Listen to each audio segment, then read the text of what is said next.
Awesome. Okay. I now call upon the Prime Minister to open this debate here.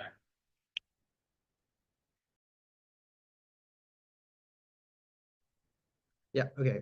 POS through that hand emoji thing in Zoom. Cool. Three, two, one.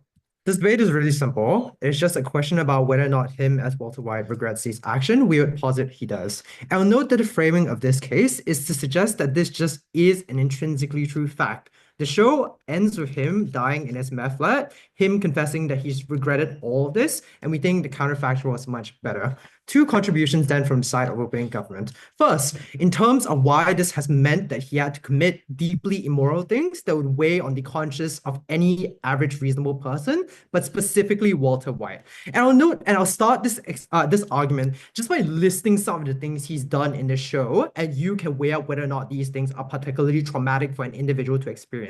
He's poisoned Jesse's girlfriend. He killed and gunned down a large amount of individuals. He routinely disposes of bodies and theorizes about the best ways to dissolve bodies such that he doesn't get caught in his line of work. We think these things should not only sufficiently convince you that any reasonable individual would want to avoid these things, but specifically Walter White. First, let's explain why you I guess mechanically why this is particularly likely, though I guess the canon of the show just is true and he's actually committed any of these things.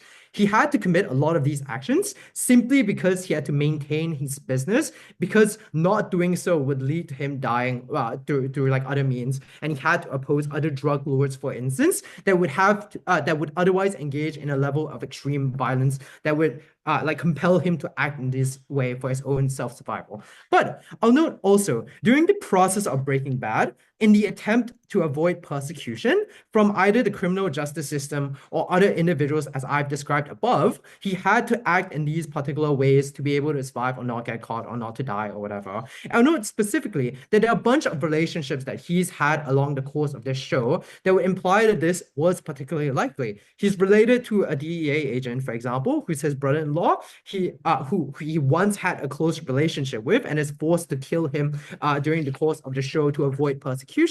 And it's clear that his line of work would compel him to act in ways that were deeply, deeply immoral, just so that he can not maintain the business, but just so he can even survive. The third part of this is to explain why, in an attempt to do so, he ostracizes not only himself, but also his family, from his wife, from his child that he's raised I guess for a while, for whom he had to actively lie to because them finding out would be particularly bad for him. I'll note that this framing suggests that it is particularly more important to this individual that he has acceptance from his family, even if he materially benefited. The value of the relationship that he holds is of far more proximate interest than providing material benefits there. So the reason why Walter specifically regrets these immoral actions is for twofold. The first is just an appeal to intrinsic morality. He is somewhat like a moral individual. He has an intrinsic sense of morality. And during the course of this show, as he continues to act in ways that are particularly immoral, we see him reflect in these ways. We see him suggest to himself that he regrets doing these things,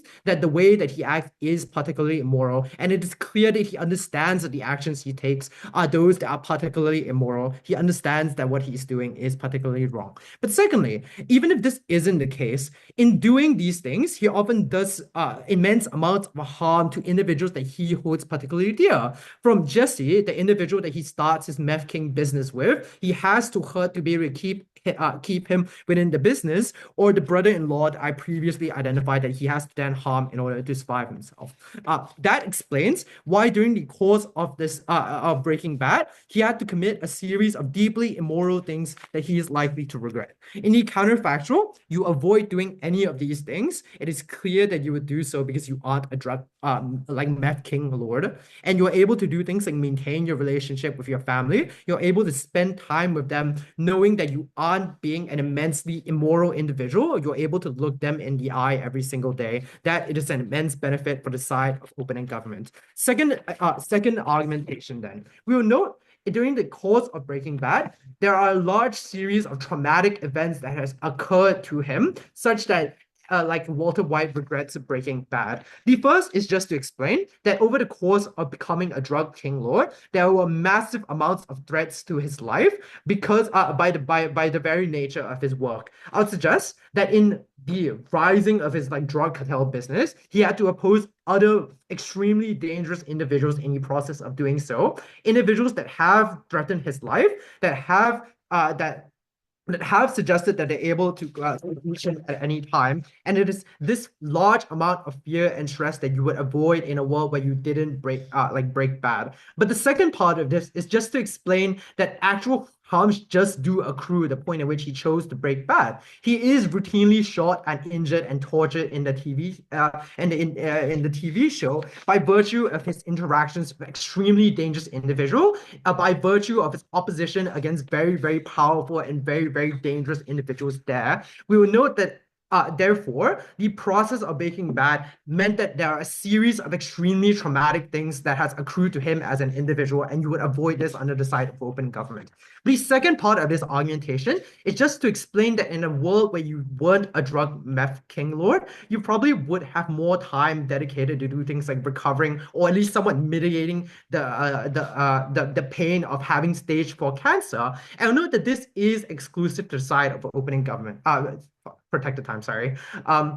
Because in a world where you weren't a drug meth king lord, you were able to do things like go to hospital. You were able to do things like spend like time recovering or at least resting or doing these things that is probably just good for mitigating the harms of stage 4 lung cancer, which should all indicate to you that in a world where he is constantly on the run, in a world where he's constantly in fear of being killed by rival drug cartels, we will note that it's probably better for you to not break bad at all. So opening government wins this debate on very simple claims. First, you avoid doing extremely immoral things that Walter White regrets. But secondly, you just avoid a series of very traumatic events from occurring to you. We think that wins this debate. You should vote OG.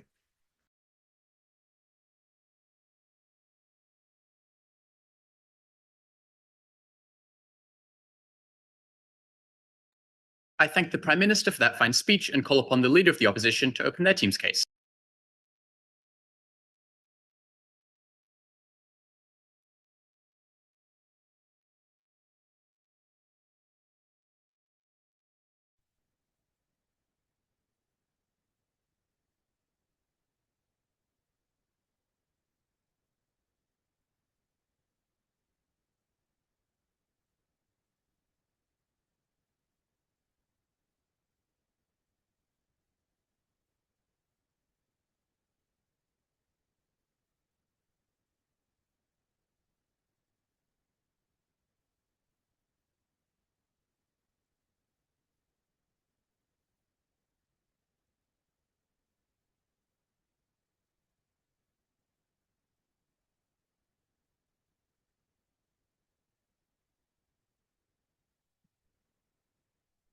I'll take POIs verbally, please.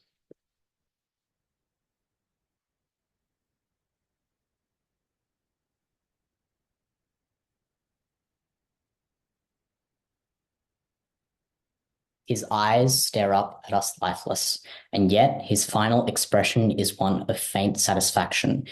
This is the final note that director Vince Gilligan, at the end of episode 516 of Breaking Bad, leaves at the director's notes of the script. I've never been prouder to oppose 9 things in this speech. Firstly, he was going to die, which is going to flip opening government's material. Firstly, there's a stage 4 cancer. There's evidence of deteriorating health throughout the series, and obviously it's just incredibly hard to treat. I'm going to backflip on this in the moment and say that it's not entirely impossible to deal with this, but I'm going to strategically float that line to show you why that's important later. Importantly then, this debate is about maximizing happiness in the last years of his life, which is an incredibly limited period of time. We are going to prove that at opening the opposition comprehensively, which will win us this debate. Why does this give him agency? And first thing to prove here is that it removes agency on the in the counterfactual.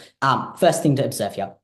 Obviously, going to the hospital means routine hospital visits. This takes up huge amounts of your time. Secondly, do you have to do things like chemotherapy? This is obviously incredibly arduous. It does things like destroy your body, destroy your health. It makes you feel sickly. It's just incredibly bad to go through chemotherapy. It makes you feel awful, feel terrible to live life. Thirdly, though, obviously it means that you can't continue with the things that you enjoy. His pursuit of wanting to be a high school chemistry teacher prior to getting diagnosed with cancer, is an impossible thing to continue to doing once he has cancer, as opposed to the things like, or is less meaningful as the things that we propose, that like Breaking Bad, right? Fourthly, obviously it just feels incredibly demoralizing, right? The knowledge that you're going to die and like being alienated because your family like has lives to live to and can't be with you, and because no one else knows what it feels like, is incredibly like alienating. These four things strip your agency in ways that are incredibly demoralizing and make the last years of your life feel incredibly shit when you're in and out of hospitals. But now let's explain. I think this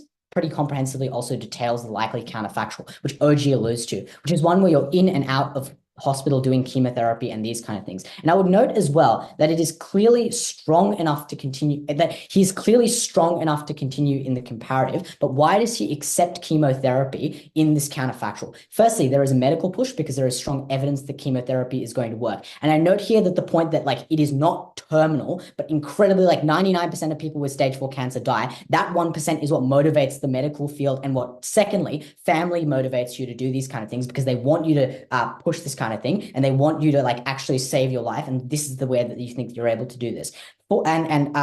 Actually, no, that's the end of that. Final thing to explain here is like maybe someone points out that actually he's probably not going to do chemotherapy and he maybe goes to palliative care instead. All of these harms accrue to the equal extent when you're inside and outside of palliative care. Your family is still not around you. Your agency is still stripped. All of these harms still accrue. Why do we give back his agency? 3 things to say here. The first is that you give him the ability to do something that he wants to do. He wanted to break bad, and that's why he broke bad. We afford him the agency to do that, and that was a good thing for him. And probably wasn't going to be able to do that to the same extent as a chem teacher, because and I'll note the figures later in my speech, like the work to do a chem teacher is maybe as much to do a drug law because of the things like the teacher shortages in the United States and the hours that you work. Actually being able to switch off and be your own boss is a good thing, and I'll explain that later. Secondly, though, you meet more people. He meets Jesse. He forms an incredibly close relationship with him, one that makes him unwilling to put a bullet through his head at the end of this at the end of the series, because they bro love each other, right? Thirdly, it just means that you don't reside to depression from fighting a losing battle. That's incredibly bad. This clearly flips OG's material on going to hospital being a good thing. Why then does this improve his mental health? The first thing to prove under this premise is to explain that he just accepts death. That is for 2 reasons. Firstly, it's easier when you are not fighting a medical battle, and you can just accept the death that is going to happen. And secondly, you have an output that increases the perception that you can do things that are satisfying and maximize like the utility of your remaining lives and the happiness that you can extract from this. Note the comparative is one where you can't accept death because, as OG like alludes to and we prove is likely to be the counterfactual, you go into things like palliative care and or chemotherapy where you try to fight this battle, where you're stuck in a hospital all day, where your agency is stripped and your mental health is ruined.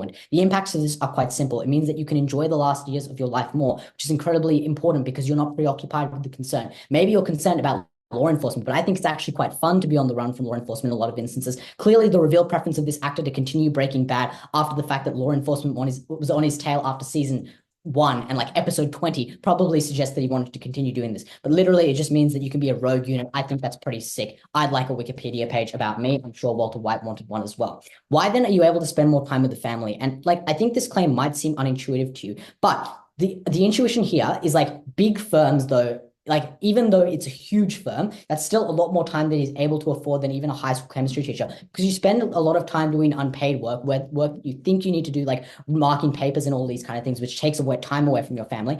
Whereas 3 reasons, that as an owner of your own firm where you run your own company, you can do things more. Firstly, you set your own hours, which means secondly, you're not beholden to other people and like stakeholders that you have to report to in terms of your own accountability. Thirdly, you can wind up at any time. I note that he doesn't do this in the series, but he had the capacity to do this in the series, as opposed to a chem teacher who can't leave midway through like the, I don't know, SAT exam period, right? Or the AP exam period. Obviously, the company is huge, but he enjoys what he can do anyway. This is really important because note comparatively, a large amount of your time is soaked up and as an overworked high school teacher doing something that he clearly doesn't enjoy much as Breaking Bad because of his revealed preference to break bad over being a chemistry teacher. Before I explain why he feels more accomplished, closing government. Yeah, so all of this is symmetric. He gets time off from work during the show while he goes through treatment, and he does receive chemo, etc. during the course of the show. So none of this seems to be a unique reason for supporting it. Okay, cool. Why does he feel more accomplished? 2 reasons. The first is that he runs the largest drug trade company in the world. He's the biggest motherfucker on the block. That's pretty sick. I think it's like, and like the structural reason that I'm going to give you here is like this really cold clip that I saw on TikTok the other day where he says to Saul Goodman that his company is bigger than the freaking NASDAQ and that he has to weigh his money on scales because it's so much that he can't count. Clearly, that's pretty cool. He feels pretty accomplished, but obviously the directorial note that I quote at the start of this speech suggests to you that his company is pretty huge and he feels incredibly satisfied. I think it would be pretty sick to have a Wikipedia page. So does Walter White. But the final two things I have to say is that he actively saves lives, which is an incredibly important thing, and flips the thing that opening government tries to tell you. He creates perfect drugs, and the reason for this is that he's unwilling to sell an inferior product when Jesse suggests this, even though it could make them a more profit. Notice that his perception that drugs would be sold symmetrically means that him selling good products isn't a good thing in his mind to the market. Because putting bad stuff like fertilizer in cocaine is what causes a lot of deaths, more death than pure, like unadulterated Colombian cocaine. We would rather that is the product that Walter White creates. Finally, this was cool and he liked this. As I flagged in my introduction, he has a revealed preference for Breaking Bad, even though he knows that he kills people throughout the series. He continues to break bad. He continues to evade police. All of these things suggest, but obviously he kills a bunch of evil people who are quite bad. And thirdly, he saves life. I've never been prouder to oppose.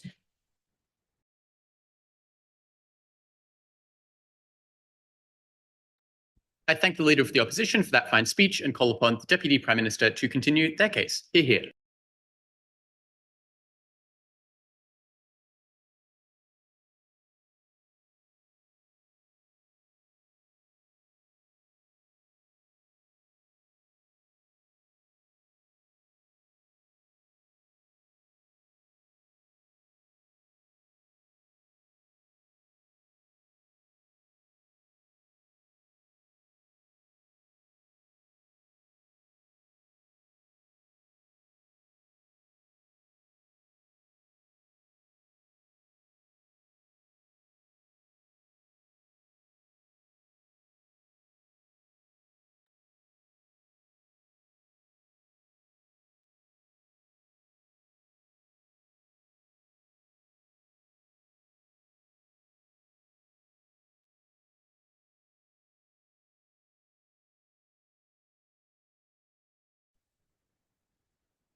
I want to start by pushing back on the counterfactual that OO seems to think exists. And they say that firstly, that he would have to continue with a chemotherapy and that's going to be bad. And then we'll have to continue being a teacher. First of all, if by their own analysis, his incentive is to maximize his agency, this is largely going to be symmetric. The ordinary response to you receiving a potentially terminal illness isn't that you just continue with the status quo and you just go with the flow. This is often a time of a lot of deep sense of like reevaluation in your position of life, understanding what is important to you, and then using that information in order to self-actualize. I think that is largely going to be symmetric anyway. And so that's why we say all of the benefits of like you prioritizing your family and being able to establish those relationships and continue those relationships are just far there anyway. So I don't think you do have to continue with the chemotherapy, but in terms of like palliative care, like, so just like if you still have the ability to make a choice just because there is medical pressure that is there, but often like the point of doctors is that you have to get informed consent. So you're going to be largely informed of the risks of the chemotherapy. And also, if that is the case, like you still have the ability to make a choice here.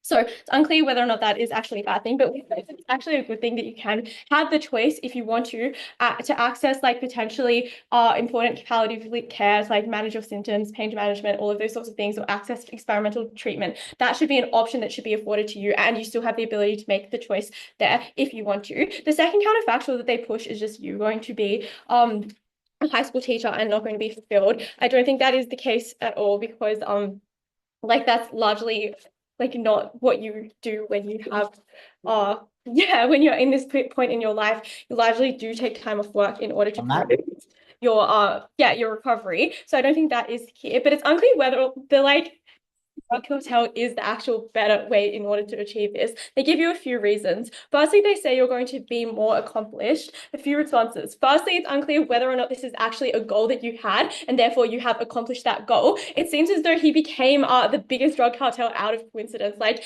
as it was a means of survival, you had to prioritize your self-preservation, take away other drug cartels, and then that's how you were able to be the best. It's unclear that you are just like achieving this goal that you want. Secondly, why would you want to be why would the average person want to be a drug cartel and that be your goal anyway? Because the average person has the idea that drugs are bad, especially you as Walter White, who have seen the damage of like these addictive drugs that has had to your like family members. Obviously you as Walter Walter don't actually care about this. The only mechanizing they give is like you have a revealed preference. That is not mechanization. I don't think this is something that is so meaningful to him anyway. And all the stuff that we give you at Markus about how you have a largely intrinsic morality directly responds to this, because as like the info slide says, Breaking Bad is someone who has fallen from previously large social standing. So it's probably like the intuition here is that you are an average person who has an ingrained moral compass that you are now violating in your acts of desperation. That is something that isn't good. And secondly, like I think the intrinsic morality stuff really does stand, because a lot of his actions were just out of desperation. They weren't like active choices that he was making. He was just pushed into doing things because he initially taking the leap into this because of stage 4 cancer, and then all of his so that was an initial decision that he made. And then all of the like successive decisions that he made weren't really conscious choices. They were just things that he had to do to like react to like things that were presented to him. So it's not clear that like actually he actually wanted to do this anyway. We think that it's more likely and also statistically more likely that he was just an average person who like has ingrained morality, and he wouldn't get any sense of fulfillment here. And even if you do get some fulfillment becoming a drug cartel, weigh that against the loss that you have in terms of your friendships. Markus gives you all of this analysis, but how you have to compromise your like establishing friendships and relationships, because you have to keep a large part of your life secret from them, and you have to engage in ways that are often quite deceitful. You can't like open yourself up to them, and you can't share a lot of these worries with them. That is something that will compromise your relationships. Secondly, there's obviously the time cost in order to be a drug cartel. The time taking away from your family, a large opportunity cost there. But in extreme circumstances, you do have to actively harm people that are close to you. This is the trade-off that you have to weigh here. Always says that you can develop friendship with like Jesse, but that's symmetric. He was like your student anyway. You can keep that relationship there. And also, I think you would rather weigh your family over that. I'll take you, Seb. If the comparative you then is going and living your best life with the wife you literally give a child to in the series, what money are you going to do to spend on trips to France for Pookie with? Teacher pensions are famously bad. Okay, I'm gonna respond to all of that financial stuff there. Firstly, I would say that like in order for him to establish his drug cartel, he has to give away all of his life savings to buy an RV so that they can use that as like the rolling meth lab. I would say that like this is money that he could have invested elsewhere if he wanted to. It's not clear why he wanted to, like why this was the best financial choice. Anyway, secondly, I would say that he was going to die anyway by your own analysis if he has a terminal illness. And so when you're approaching death, the last thing that you care about is just material goods, often because they are things that are going to not be with you when you leave, but you might want to care about other things like your relationships that do continue, like your legacy and those sorts of things. It's not clear that it's not clear why that would be the top of his priorities. But finally, I would say that like this money is never like going to be something that is like that exists forever, because it's going to be it was in the show seized at the end when he was captured, so there's always a risk that this money just never like stays with him. I think that he would rather care about things that are far more Yes, certain. Finally, the last thing that they give us at OO is just that he has the ability to maximize his agency through this money, I guess, and by self-actualization. But as I mentioned before, this might have been a free choice initially, but he's compelled, and this is all the stuff that Markus gives you, he's compelled to act in deeply immoral ways in order to escape law enforcement in order to evade death by drug lords. These are things that he has to do out of necessity. So if you care about agency, then obviously the best way to actualize your self-actualize is just to make free choices, not ones that are done out of like circumstances. So because we tell you all of the stuff about how it is just so traumatic to be a drug lord and to do things that contravene your moral conscience, I think this is the what puts us over OO and also in the debate.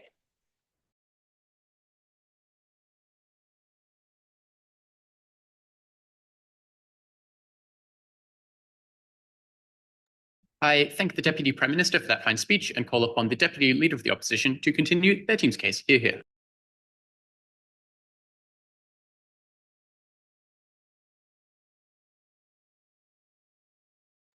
Please POI me audibly.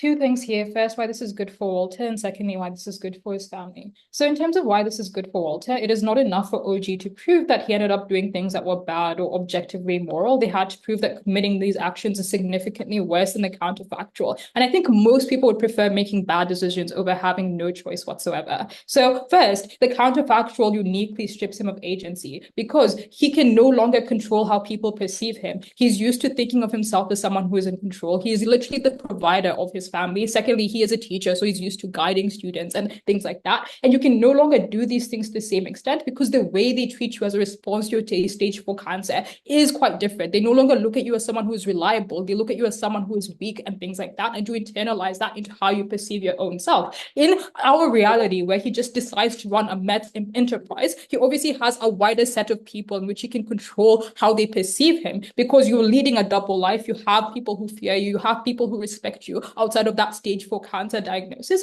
And so that is something that retains that agency that has been lost in the rest of your life to you. It's quite unique. Secondly, you're likely forced into going through chemotherapy, which CG responds to in a POI by saying you go to chemotherapy in both worlds. But obviously it's more psychologically bearable in the event where you have a level of agency that is retained to you, in the sense that like all of that pain of chemotherapy, which is like, you know, destroying every single cell in your body, not just the cancer cell, becomes more bearable to the extent where you think that life is worth living as a consequence of the agency that has been returned to you in our reality. And we're going to just explain to you why the status quo was uniquely agency maximizing. Within that first, Walter White is obviously especially intelligent. If he can successfully run a meth enterprise or a cartel or whatever, that means his talents were being wasted as a school teacher, and that is something he is quite aware of. OG says that you became a big cartel out of coincidence, but that's not true. You're quite passionate about chemistry. You're quite passionate about this industry to begin with. You had pre-existing interest, and the fact that you got a stage 4 cancer diagnosis is what actually pushed you to actualize your potential and actualize your intelligence. The extent where they tell us that he cares about morality, they never prove this, but we can more concretely prove that he has, a greater obsession with his intelligence and actually maximizing his potential as a consequence of the action that he did. And I think in the comparative, you understand that you had this intelligence, but you feel like your life has been wasted. All you have done is teach high school students, most of them who did not really appreciate you, compared to like the reality here where you are massive, drug boss and things like that and had massive controls over lots of people. I think that's something that is better for you. Secondly, it's just easier for you to be accepting of death, and that means there's more things in life that you're willing to do as a consequence of that. Thirdly, we think that it's just fulfilling in the sense that, like, to the extent where if you buy that he cares about being moral to an extent, the fact that he's producing pure cocaine in a world with equal drug production, a claim they gave you except that was never responded to, is something that saves lives to an extent and probably fulfills that intrinsic morality that he has. I think it's probably diminished compared to most people, and the extent where he has it is fulfilled by the fact that he actually takes this on. I'll take that POI from CG now.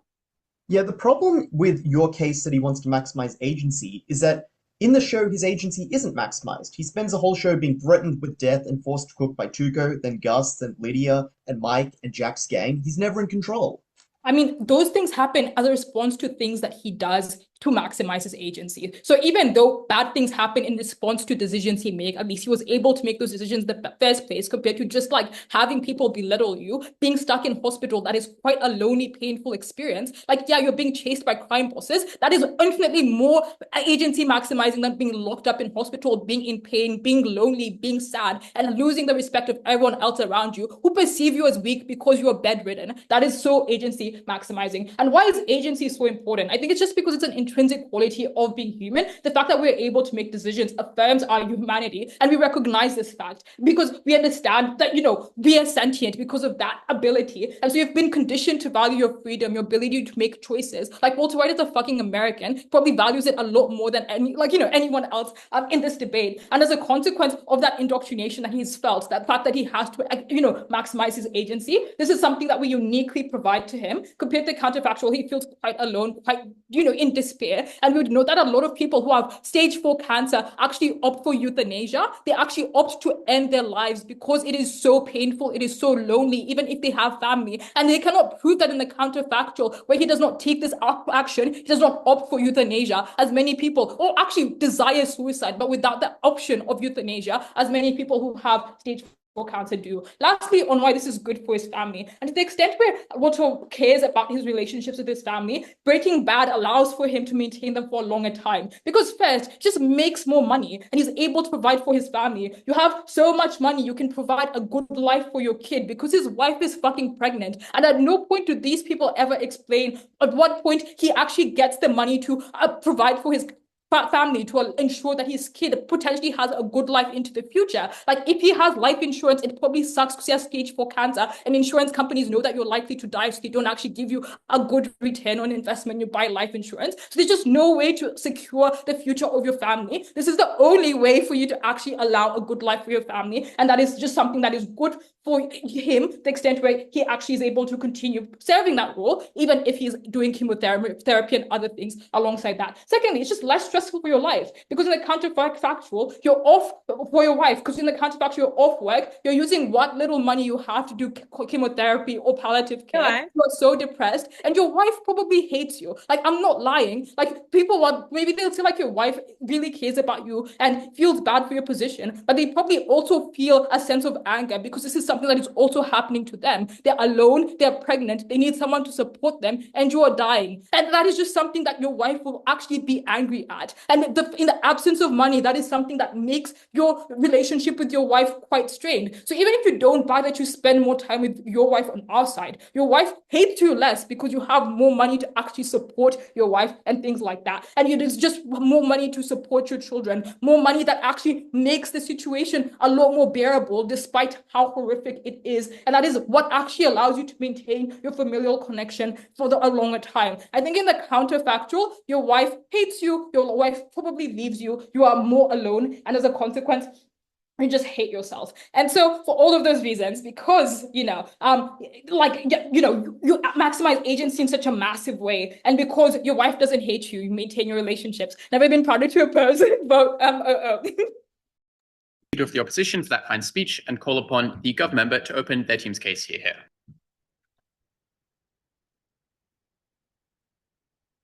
Can you guys hear me?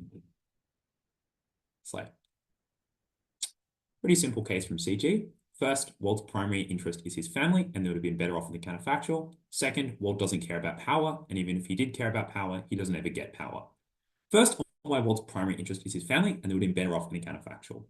First thing I'm going to explain is why Walt's primary interest is, in fact, his family. Because there is a top half clash about this that goes like, OG say, well, people generally care about people close to them. And OO say, well, Walt is a unique person, and he uniquely doesn't care about people close to him. He cares about power and fame. I'll rebut the power and fame analysis later. But I think in the canon of the show, there are 3 reasons to believe that Walt does care a lot about his family. First is the prima facie justification he gives for almost everything he does. Almost every time he explains his actions, he explains them in terms of getting power for his family, of getting money for his family. The original choice to try and get $330,000 was for his family. Second, in the show, he makes sacrifices that harm his power but benefit his family. That's firstly why he gives up a certain role in order to take something uncertain to provide for his family, but also many times during the show when he makes decisions that benefit Walter Jr., that benefit his wife, Skylar, as opposed to decisions that could allow him to move away, that could allow him to make more money, that could allow him to leave the family home. Third, when he looks back on his life, which O talk a lot about, the decisions he makes in the last few episodes like Ozymandias, are decisions like going to Gretchen and saying, you must give money to my family. It's coming back and making the phone call to the police where he takes the blame instead of his family. Those decisions are decisions that are uniquely ascribable to his care for his family. Why is his family destroyed by Walt's decisions here? And there are two sets of explanations here. First set of explanations relates to the harms he directly causes to them that are no longer occurring because he doesn't break bad. The second relates to the counterfactual, which is obviously his job at Grey Matter. First, the harms that he avoids. OG's analysis here is just that he kills Hank, which I think is true, but I think there's actually substantially more and substantially far worse stuff that he does to his family. I think it's kind of crazy that OO's analysis is like his wife loves him. Like he rapes his wife twice. Like he's an awful, horrible person. And I think the ways he traumatizes and ruins their lives are manifold. Firstly, he destroys his wife's mental health. Like she has breakdowns in public many times. He sexually assaults her on the show many times. He threatens his kids with knives and kidnaps his child at multiple points. He does an enormous amount of things that traumatize their lives. But that trauma is not short term because the trauma is re-traumatized because his family are also famous. They're broadcast on TV. They're inevitably associated with the stain of Walter White, who is the most famous person Albuquerque has ever produced, which means his family will never escape that trauma. Every time they walk down the street or walk into a coffee shop and someone says, holy shit, you're Walter Jr., as in the junior of Walter, the drug kingpin, Walter Jr. will remember his dad holding him at knife point while he threatened his wife. That is an enormous trauma that consistently occurs to his family. And I think that flips OO's analysis on family because they say, well, you get more time with your family, but we explain the time you have with your family is time where you do bad things to them, where you cause harm and trauma to them, that reflects back on your primary interests. Second part, the extension. In the counterfactual, he would have provided extensively for his family. And this analysis in the next 60 seconds wins CG the debate outright. In season 1, episode 5, he is offered a job offer by Gretchen's company, Grey Matter. In that job offer, they say you can become a lead scientist at our company, Grey Matter, which he had previously funded, working on cutting edge research, and we will give you a crazy amount of money. This is not like a minor plot point in the show, by the way. Like this is like the thing they talk about quite extensively in the last episode as his greatest regret that he never took that job. The reason that job would have been enormously important for Walt is threefold. Firstly, he personally would have enjoyed it, which I think is extraneous to the family stuff. But just like the analysis at OO, which is like, oh, he would have had a terrible drudging life, is just bullshit, right? Like he would have been working on awesome cutting edge chemistry rather than working in the dirty business of killing people, which is something he was never very good at in the first place. Second, to the extent that DLO spends an amount of time to get insurance, one of the plot points about Grey Matter is they have awesome health insurance because the reason they're offering him the job offer is that Gretchen, who actually quite likes him because he nearly got married to her, wants him to live well because he's just been diagnosed with cancer. So they offer him a job where he can get a good health insurance and survive a cancer diagnosis. Thirdly, most importantly, he's able to provide for his family. At the beginning of the show, when he decides to go and do drug money, he wants to get $330,000 because he thinks, and he does the maths, that is what will set up his family for life. $330,000 is what you get in like a year minimum of working at a leading edge scientist role in one of the cutting edge technology firms, Grey Matter, which is a biotechnology firm. That kind of benefit is enormous. It means that Walt is able to provide in the ways that OO asserts he cannot. It means that Walt is able to avoid all of the harms of the counterfactual top half seems to believe this debate exists in. That, I think, is debate winning. Before I move on, let's take closing. Yeah, so he can't regret this because this, as you say, occurs in season 5. He doesn't have this information before he breaks bad. He breaks bad after this happens. He cannot regret this. One, happens in season 1, episode 5, like at the start.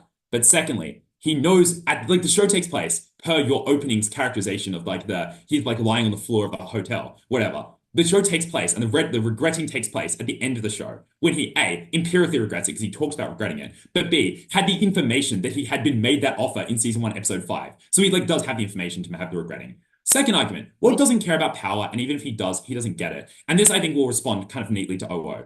First part of this argument, why does Walt not care about power? And I think there are two reasons. The first is that at the end of the show, when per the setup of OO this is taking place, he is actually recognizing his flaw. He talks extensively about this as the reason that he did bad things. He talks about how he wishes he'd taken the Grey Matter job. He obviously is an important part of his personality, but the rational self that is operating at the end of the show is one that regrets that decision. But second, because he externalizes the desire for power. The desire for power is not something that is felt by Walter White. It is something that is felt by Heisenberg. And the reason that's important is not because Heisenberg is like a separate person, but because Heisenberg is a way that reflects how he needs to externalize his desire to power, he himself does not feel a desire for power or a desire for control. He externalizes that on something else. Yeah, before I move on, opening.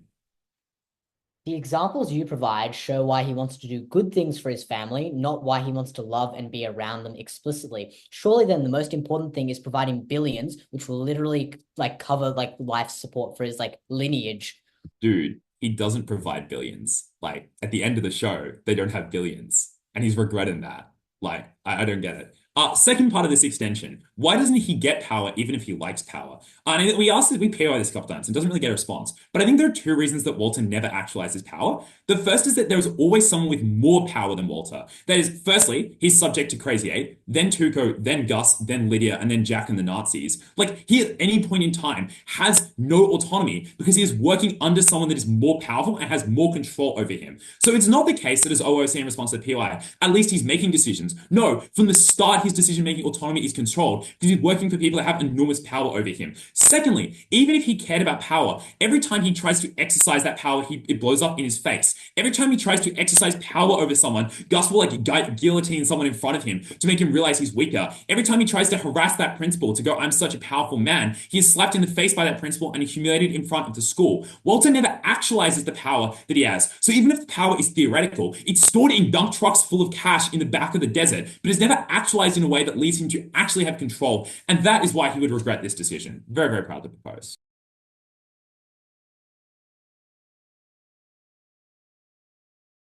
I thank the Gov member for that fine speech and call upon the opposition member to open their team's case here.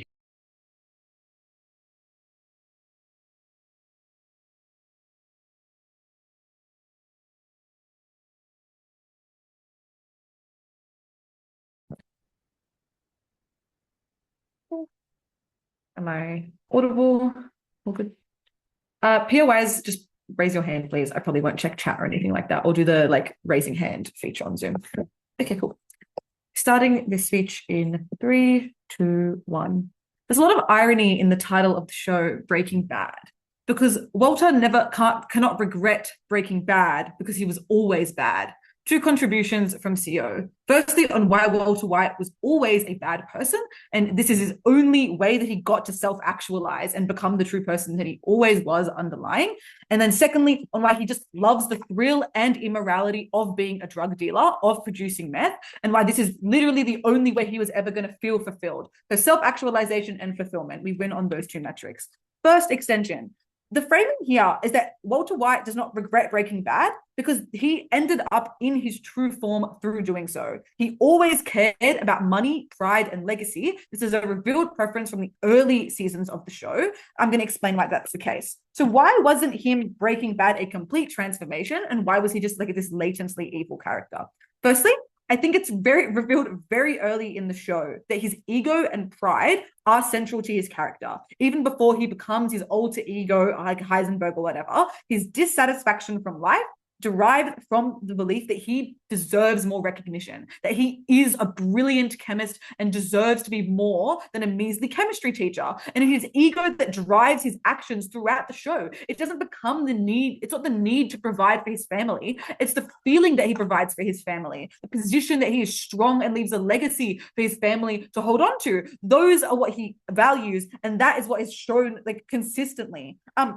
And this is demonstrated by his resentment from leaving Grey Matter and the company and watching it grow into $1 billion company without him, because it suggests that his ambitions and self-importance were always there, and he wanted to be there to see this, to lead the success of a company, to be the one to drive the whole thing.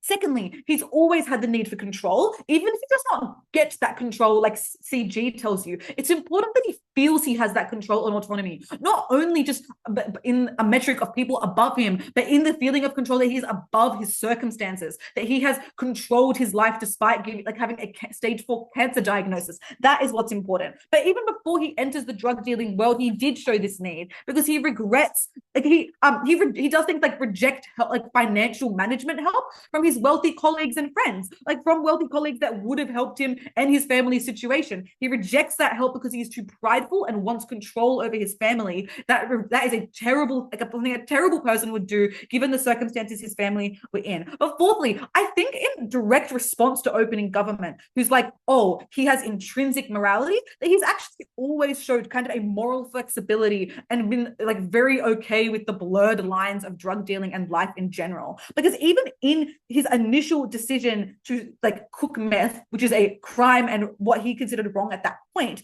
he tries to justify it by saying it's for his family. He always rationalizes that there is like an ends to justify the means. He does this throughout the show until it gets to the later seasons where he finally admits that perhaps this isn't for his family, but actually for him. He literally admits that to his partner, that he does all of the drug dealing for himself because in the, you know, and just leads the drug empire for himself because he loves the pride, he loves the power and the legacy. He kills people and literally uses it as an ends to justify the means because he was scared that it was going to turn his partner good. Like he obviously has always been okay with bending morality and the rules of it to serve his own personal circumstances. He's always been bad. He shows that throughout this, like how many seasons of the show that there are. So why doesn't he regret it then? I think the analysis I've shown you shows that he was always on the line of becoming the evil person that he truly becomes by the end of the show.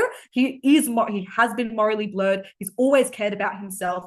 It was never for his family, but for the legacy and the pride that he wanted from being the figurehead of it. But secondly, I think he just enjoys the power of being the head of a drug empire. As I said, he literally admits to it. I'm pretty sure that's OAV knowledge because it comes up on my TikTok shorts all the time. So obviously it was never about family.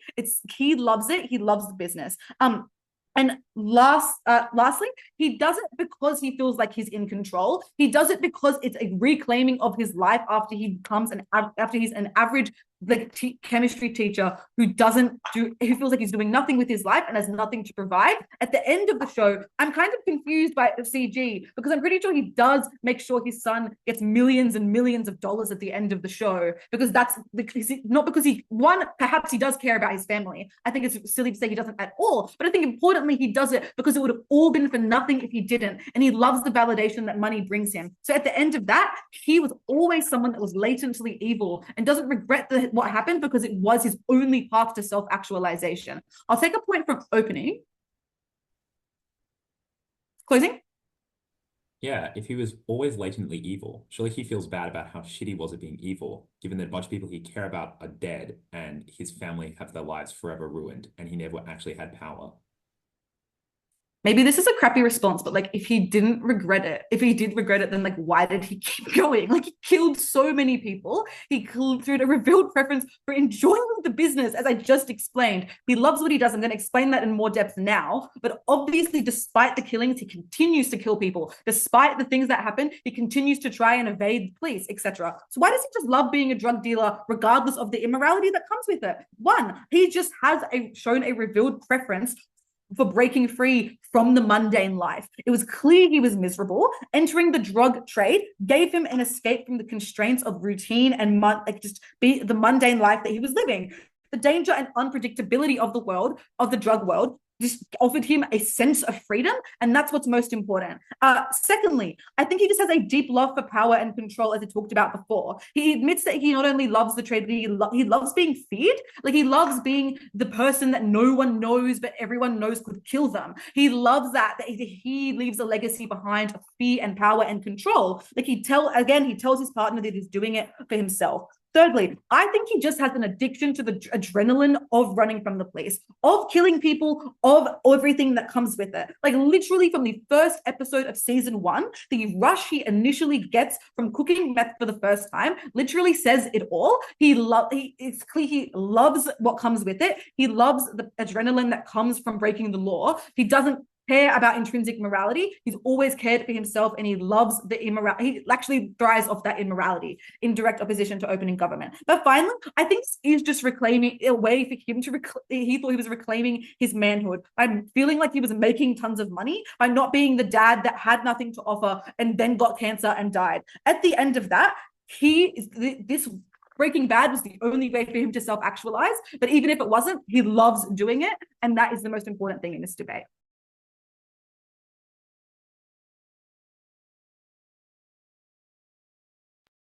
I thank the opposition member for that fine speech and call upon the Gov Whip to close their bench's case. Hear, hear.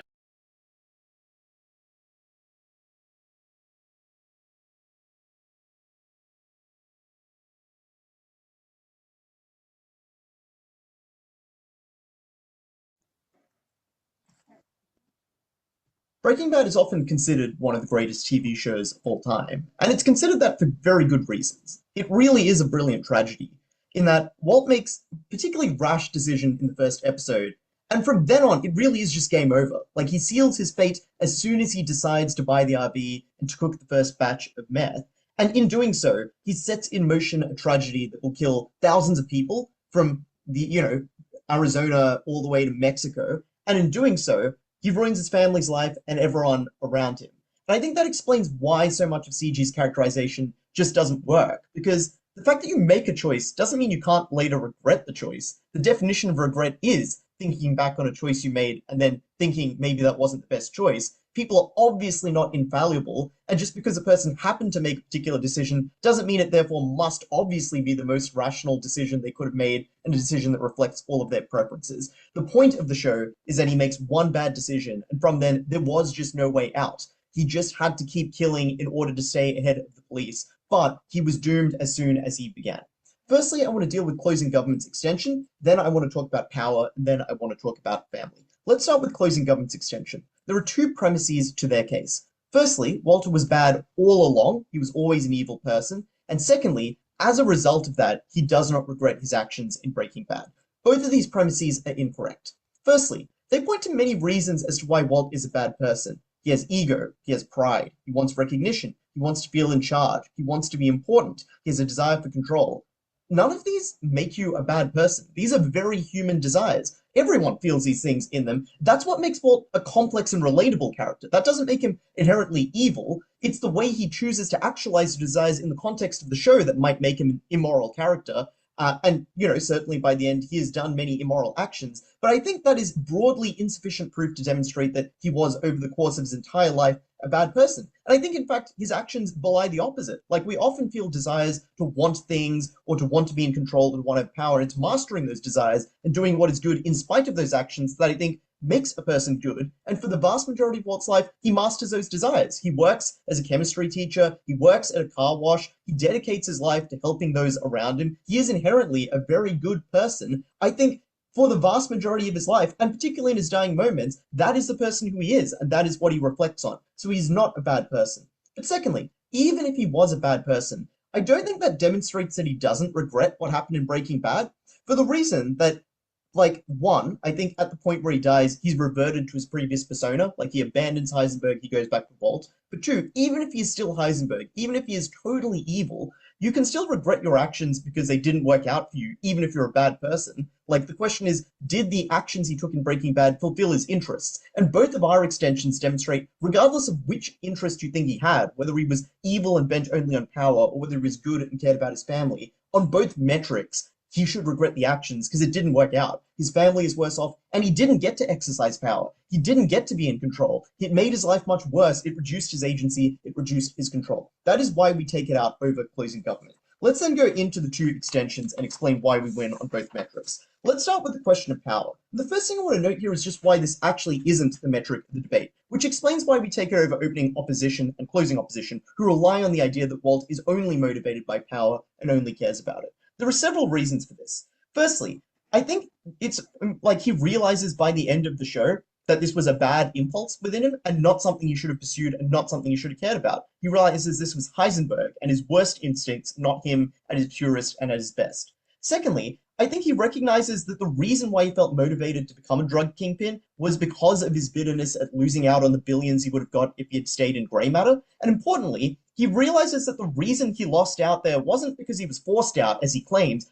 It was really just because he left Gretchen because he got scared, because he couldn't handle success, because he felt he was in over his head. He realizes it was his weakness that left him feeling unfulfilled, not an inability of other people to recognize him. People constantly recognized his genius. It was him in his own way all along, which is why I think he realizes in hindsight that this impulse came from a bad place and was misguided, and believes that pursuing it was wrong. But finally, he just didn't get power as a result, which is why I regret it. Why is that true? No, constantly throughout the show, he's always under someone else's power. Like, you get all these scenes on YouTube where he makes claims like, I'm the one who knocks, but he never is the one who knocks. He is always the one who has the door knocked on him. He is the one who is, threatened by the twins. He's the one who Crazy 8, and then Tuco, and then Gus, and then Mike, and then Jack and Lydia, and then Hank are constantly controlling him, have power over him, are threatening him, are following him, the law's after him. He's never in control. And he keeps trying to express the fact that he's in control, and every time he does, he gets belittled and shot down. He comes onto the principal because he feels powerful, and she slaps him. He stands up to a police officer because he's like, I'm an important drug kingpin. He gets pepper sprayed in the face and tased. Like, at no point does he actually experience the power. That's the point of the show. He thinks that this is his only way to feel important, but he never gets it. So on the metric of power, we decisively win right there. Opening opposition. Stress from chemotherapy is what causes Walter White to lash out, like the scene of SA Jack describes in season 2, which happens immediately following a session of chemotherapy. Can you explain why this doesn't happen in the counterfactual? Clearly then, he damages family in the counterfactual, so giving the material gain is the most important thing to him. He would not regret it. No, it's actually that his desire to feel in control makes him think that he can act in the way that he sees movie depictions of how people act. So the fact that he thinks he's now drug pinned makes him feel entitled to his wife in a way that he otherwise would not, because he thinks, I'm now powerful and important, people should recognize my powerfulness and importance, which would counterfactually not happen. Final claim, why is what he cares about most family, and why is he harmed them? There are 5 reasons this is what he cares about most. A, it's the most intuitive characterization. People tend to care about their families. B, he makes huge career sacrifices, like working at the car wash where he's mocked for his family. His initiation to Breaking Bad was wanting money for his family. Gus appeals to this motivation. He says a man provides to get him to cook the meth. And on his deathbed, he thinks of his family. He exonerates his family via the phone call to Skylar. He provides money to them via Gretchen and Elliot. It's clearly his most important interest. And it's one that's met very well in the counterfactual, because the GoFundMe and the charity from the DEA would have given them enough money, combined with the job that Gretchen and Elliot offered with him, which would have given him more money for his family with much less risk and with much more safety. He would have had health insurance. They would have obviously looked after his family afterwards, even if the money was insufficient. They cared about his family. They wanted to help. They offered multiple times. In the status quo, his family is forced to live in infamy. They're forced to move out of their home. They're terrified. Skylar is put through deceit, abuse, sexual assault, kidnapping. All of these people's memory of their father will be of a villain who killed thousands of people. Like, this shreds his family apart. Obviously, they would counterfactually be happier with maybe a bit less money, but with an intact family, with enough to live on, with the life that they cared about and the person they loved.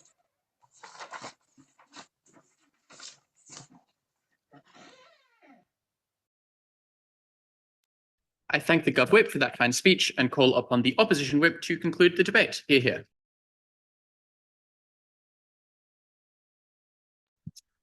Hello, can I be heard? Cool. Just raise your hand, please, for POIs.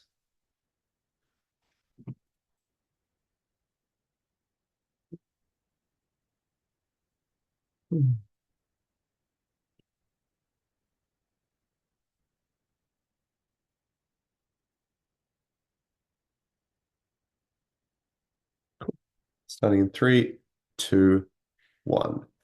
Bench says that Walter White wasn't actually always bad, but also committed a whole bunch of sexual assault on his wife, but also started a drug organization in season 1, episode 1 is the first time he cooks meth. I think he's a pretty bad dude. I think all of those things are pretty bad. Obviously, as a result, he was always bad. He can never regret doing bad things. 3 things in the speech. Firstly, 4 things. Defending extension, CG, and OG. Firstly, on OO, I would just note that OO says they have 9 pushes, but they actually have 2. The first of which is just agency, and the second of which is just that cancer is really bad, and hospitals, like being in a hospital consistently, which would be the counterfactual, it's quite problematic. I would just note that CG quite validly points out that cancer is symmetric. OO should be credited for the fact that, like, yeah, maybe it's slightly worse if you're like focusing on trying to beat cancer because hospitals profit off trying to keep you in that. But I would just note that this is quite marginal. But we extend on the principle of agency substantially because we tell you that self-actualization is actually the most important thing in the debate. Walt becomes who he is through accessing all of these harms. That just means we take agency at its higher, like a higher burden, I guess, is what I'm going to run with. This just means that if you think agency is important, you should just give this debate to CO, because we explain that you get the biggest form of agency, which is becoming who you are, not just controlling your life, actually realizing this is what I love, this is what I'm doing. That is the most important thing in this debate. We were over. Defending our extension then. In response to our first extension of why Walt was always bad, we get a couple of responses. The first of which is that characters can have ego. Characters can have a pride and ambition. That doesn't mean that they're bad. I think CG shoots himself in the foot here because later in their speech, they explain to you a whole bunch of objectively terrible things that he does that in no world can you defend. I listed them in the intro. I'm not going to do it again. But secondly, they tell you that even if you're evil, you can regret actions after. Why isn't he going to actually do it? You know, there's like that most famous like cold moment from Walt that gets shown around YouTube a lot. It's like, I did it and I liked it. Like, obviously this is the case. But secondly, and more charitably, we would tell you that if he at any point did regret what he could do, he would have pulled back at some point. He had plenty of opportunities to pull back before he actually created like a giant drug kingpin. And I would just note that there is a very big difference between someone who's made some mistakes and someone who pulls a trigger in someone's face. That is an action that you take that is a conscious choice. Sexually assaulting your wife is an action that you take that is a conscious choice. These are internalized things. This is like a lack of empathy. This is psychopath behavior. You should just believe as a result that he is just in fact evil. Becoming an evil person means that Walt becomes who he is. That just is very useful for him. But secondly, on power, the response that we get to actualizing, like, and just like for the thrill of it extension, is that Walt never actually has power. He just thinks that he has power, but he always gets found out. Firstly, and like less charitably, that Walt actually no, he does have quite a bit of power. He actively kills people. He's part of a drug ring. This just explains to you that he does access some form of power. But I would note that even if that isn't the case, even if he doesn't have power, that's actually not important for the purpose of him regretting it, because to regret it, he just has to, to not regret it, he just has to think he has power. He just has to think he can do those things. Because in that sense, he can then justify it and say, I got power as a result of doing this action. I therefore don't regret it because ends justify the means. Typical psychopath behavior. Okay, cool. Then on CG, they have two extensions. The first of which is on, like, the most major of which is on family, because they try to explain to you that he justifies his actions with his family, and therefore it's the most important thing, and he actually is intrinsically a good person. I would just note that this is just egoism at its finest. Bad people can justify bad actions with good things. This is like typical evil person behavior. He justifies the bad things that he does because he says it's for my family. That doesn't mean he does good actions. That means he does bad actions with good justifications. That is like lack of empathy, psychopath behavior. You should just note that these are not good things. That is not a valid response. The second response then is he takes the fall for his family. That just means he cares about them a lot, and by screwing them over, he should regret this action. A few responses. The first of which, he literally has nothing to lose by the point in time that he does these things for his family. Second, and as a result, he's just taking the fall for his family to justify all of the things that he's done in the process, because he is like a check goal person. He's like, I've done all these things because I want to prove to myself that I can do it. He's like checkpointing his way across there, which just explains to you that he's not actually taking the fall for his family because he values his family, because if he did, he wouldn't have committed sexual assault against his wife, because if he did, he wouldn't have held a knife against his son's throat. Obviously, those things don't matter. Achieving a goal and satisfying his ego are the things that matter. He wants to prove to himself that he can be successful and show up for his son and like do those sorts of things, not because he values his son, because he values his own form of ego.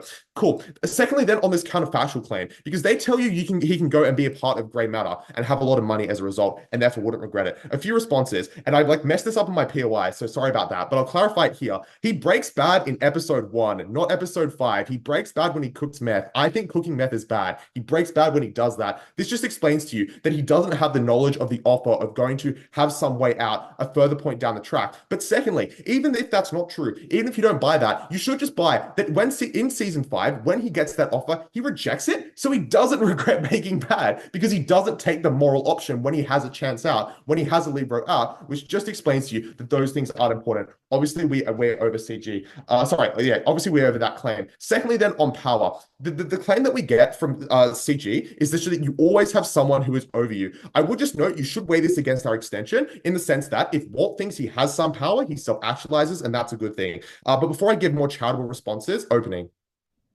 Yeah, so we have very little information about Walter before he breaks bad in season 1, episode 1. So it's very hard to prove that he was always bad. That's going to be speculative. It's more so that he was just pushed into by circumstance into these bad actions. He has a family, he has a son, he has a job, he has a lot of reasons to act good and be good. He still chooses to cook meth. He is a bad person. So three more charitable responses on this against the power thing from CG. Firstly, he does these things for the rush of it. It's an enjoyment way our extension here. But secondly, he has way more power in a drug organization than he does by being I don't actually know what the job that he was offered. It's some relatively powerful job in gray matter because you can control yourself, whereas you're a part of an industry in gray matter. You have way less autonomy there. But thirdly, how humiliating is it for Walter if he goes back to the industry that he co-founded as a way less powerful individual? We know Walter is an egoist. We know those things are really important to Walter. He's obviously not going to care very much and want to take that option out. Lastly, then on OG, they have two claims. Firstly, they have a general appeal to morality. I would just suggest that it has canonically been proven that he's not a moral person. But I would just suggest, secondly, that Walter becomes desperate, and as he gets closer to dying, he becomes more internally justifying of the things that he's doing. So therefore, he's at no point going to regret it, particularly at the end, because he has internally justified things over the course of his life, over the course of those 9 seasons in that show, which just explains to you that that's not important. Lastly, then, on Walter suffering stress and trauma, the vast majority of this is symmetric. He still has cancer. But secondly, the stress and trauma of not being able to provide for your family and not being able to be the man is way, way worse than being dying of cancer. Obviously, that is less important. Clear CO win.